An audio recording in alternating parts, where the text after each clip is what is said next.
नमस्कार, मैं हूं वीरेंद्र कुमार झा और आप इस समय देख रहे हैं खबर तक। सत्ता की लोलुपता और इसकी शीघ्र प्राप्ति के उद्देश्य से राहुल गांधी अक्सर ऐसे कदम उठा लेते हैं जिसमें कांग्रेस ही बुरी तरह से फंस जाती है। राहुल गांधी का तो कितना भरा बुरा होता है ये तो राहुल गांधी जाने, लेकिन कांग्रेस की स्थिति बदतर होती चली जाती है, यह तो साफ दृष्टिगोचर होता है। 2024 के लोकसभा चुनाव से ही बात करें तो उस समय राहुल गांधी ने हिंदुओं के बीच जाति पाति और आरक्षण को लेकर बड़ा हाय तौबा मचाना शुरू कर दिया था और उधर भारतीय जनता पार्टी ने एकल हिंदुत्व का नारा देकर इसे चारों खाने चित्त कर दिया। यद्यपि कांग्रेस की सीटों में वृद्धि हुई, 90 तक चले गए, लेकिन यह वृद्धि और हो सकती थी अगर इस जाति पाति के चक्कर में हिंदू को बांटने की जगह उन्होंने एकल हिंदुत्व और मुस्लिम का जो कार्ड खेलते हैं वो तो खेलते ही, तो कहीं ज़्यादा फायदा हो सकता था। यानी कांग्रेस को वे जानबूझकर इस प्रकार की परेशानी में डालते हैं, खुद तो मुस्कुराते हैं, औरों का हाल चाल नहीं पूछता है। और बात लोकसभा चुनाव तक ही सीमित नहीं रही, फिर जब बिहार में विधानसभा चुनाव हुआ तो वहाँ भी ऐसे ही हिंदुओं के बीच जाति पाति की रट लगाने लगे, वोट चोरी की बात करने लगे, प्रमाण देने की जरूरत नहीं, और नतीजा हुआ कि कांग्रेस की जो दुर्गति, वैसे तो वहाँ पहले ही से दुर्गति थी हुई।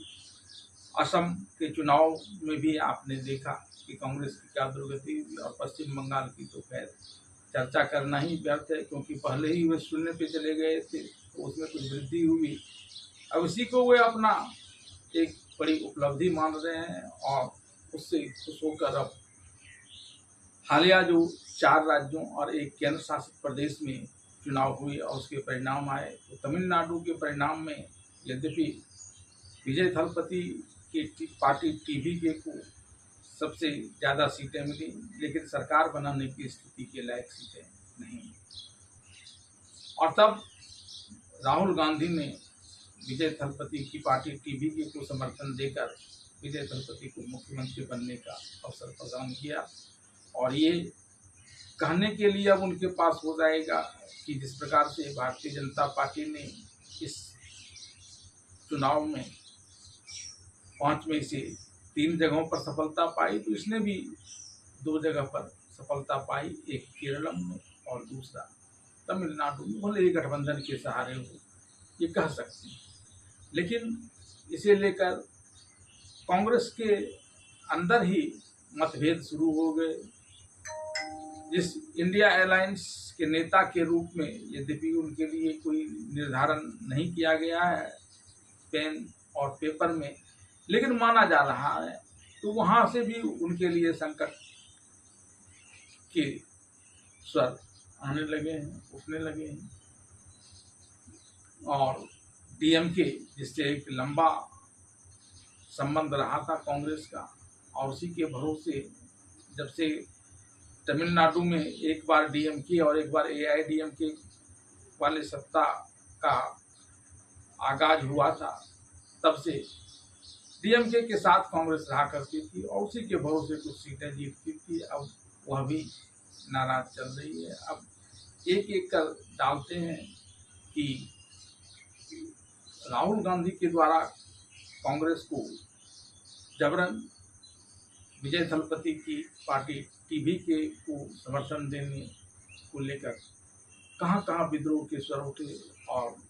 राहुल ने उसे कैसे दबाया। सबसे पहला स्वर तो तमिलनाडु कांग्रेस कमेटी की तरफ से ही उठा, और उसने इस प्रकार की अवसरवादिता की बात करते हुए बताया कि डीएमके के सहारे ही तमिलनाडु में कांग्रेस कुछ सीटें प्राप्त कर लेती हैं, और डीएमके से इस प्रकार दगाबाजी को लेकर कांग्रेस की स्थिति वहां और बुरी होगी। और तब राहुल गांधी और प्रियंका गांधी ने यह कहकर तमिलनाडु कांग्रेस कमेटी के जो सदस्य इस प्रकार की आवाज़ उठा रहे थे उसके मुंह को बंद कर दिया। ऐसा करना जरूरी है, नहीं तो बीजेपी वहाँ सत्ता में आ जाएगी। इसके बाद तमिलनाडु के पड़ोसी राज्य केरलम, जहां कांग्रेस के नेतृत्व वाली यूडीएफ को पूर्ण बहुमत मिला है सरकार बनाने के लिए, सरकार बना भी लेगी, लेकिन वहां भी कांग्रेस के अंदर से विरोध के स्वर उठने लगे। मणिशंकर जैसे लोगों ने भी इसका विरोध किया है और बात वही दोहराई, इस प्रकार से दगाबाजी का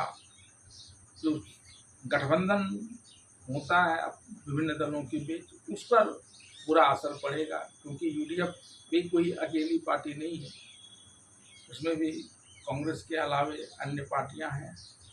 और ये सम्मिलित रूप से वाम पार्टी जो एलडीएफ है केरलम में, जो अभी हाल तक सत्ता में थी विजय बनर्जी के नेतृत्व में, तो उससे खासा विरोध रखती है। और तमिलनाडु में कांग्रेस के साथ साथ वाम दलों ने भी थलपति विजय की पार्टी टीवीके को समर्थन दिया है और इसमें भी राहुल गांधी की बड़ी भूमिका रही है। ऐसे में अब केरलम में यह सवाल उठने लगा है कि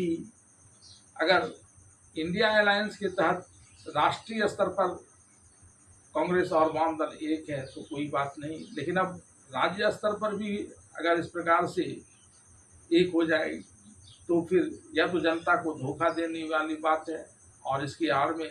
फिलहाल भले ही बहुमत मिल गया हो, लेकिन कांग्रेस के आगामी प्रदर्शन पर बुरा असर पड़ सकता है। या केरलम के कांग्रेस ने आवाज बुलंद करने शुरू कर दी, लेकिन राहुल गांधी ने इसे भी अनसुना कर दिया और इस समय चूंकि कांग्रेस केरलम में पूर्ण बहुमत में है तो वहाँ के जो विरोध के स्वर आ रहे थे वह भी स्वतः समाप्त हो गए, क्योंकि अब वहाँ भी उन्हें अपने ही दल के अंदर सत्ता में अपनी भागीदारी सुनिश्चित करनी है ताकि राजनीतिक सुख लाभ प्राप्त कर सकें मंत्री बनकर। अब बात इंडिया अलायंस की कर लेते हैं, वो किस प्रकार से राहुल गांधी से खपा है। डीएमके ने कह दिया कि जब बुरे दौर में कोई राहुल गांधी को नहीं पूछ रहा था, लोग पप्पू कर रहे थे, और तब इससे इंडिया अलायंस के तरफ से पीएम उम्मीदवार बनाने की बात डीएमके ने की थी और आज कांग्रेस ने उसे पीठ में छुरा घोंप दिया है। यह असहनीय है। यानी आगे संबंध और विच्छेद और उनके बीच की खाई के और चौड़ा होने का इशारा डीएमके ने कर दिया। वहीं दूसरी तरफ अब उत्तर भारत की बात कर लें, समाजवादी पार्टी जो उत्तर प्रदेश में खासा दमखम रखती है, उसके राष्ट्रीय अध्यक्ष अखिलेश यादव ने भी तंज कस दिया राहुल गांधी पर कि हम वो नहीं जो बुरे वक्त में साथ छोड़ देते। लेकिन इशारा 2027 में होने वाले उत्तर प्रदेश चुनाव को लेकर है कि वे वहाँ ऐसे कांग्रेस के राहुल गांधी के बर्ताव के लिए कांग्रेस को फिर मनमानी सीट पर लेने के लिए मजबूर कर देंगे। पहले भी उन्होंने ऐसा किया है और तब दोनों के बीच का गठबंधन टूटते टूटते बचा था, तब प्रियंका गांधी ने इसमें भूमिका निभाई थी।